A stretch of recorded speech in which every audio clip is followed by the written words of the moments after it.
curi susu untuk anak-anak, untuk hidup, untuk survive, mereka pula yang kena penjara, yang kena dakwa dan dibantras habis-habisan. Baru-baru ni kita dikejutkan dengan berita keputusan Jabatan Peguam Negara untuk mengklasifikasikan kes Timbalan Perdana Menteri Zahid Hamidi sebagai no further action, NFA, ataupun bahasa Melayunya tidak ada tindakan lanjut. Saya sebut terkejut ni bukanlah sebab terkejut sangat, sebab sebenarnya berita ni kita dah boleh jangka. Zahid Hamidi yang telah didakwa di peringkat Mahkamah Tinggi telah pun diputuskan ada prima facie terhadap kesnya, tapi dah menerima DNAA pada tahun 2023. Jadi keputusan NFA pada tahun 2026 ini benda yang kita boleh jangka.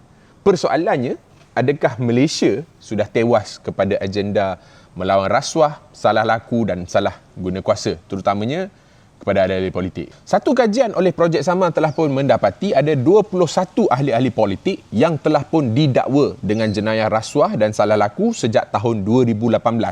Tapi benda yang lebih menarik adalah daripada 21 ahli politik itu, hampir separuh daripada ahli-ahli politik ini telah pun digugurkan ataupun pendakwaannya telah pun ditarik balik. Maksudnya lepas pihak pendakwaan penat-penat buat soal siasat, buat pendakwaan, kertas pendakwaan, masuk mahkamah dan sebagainya, pihak pendakwaan sendiri di bawah Jabatan Peguam Negara yang tarik balik pendakwaan. Pelik kan?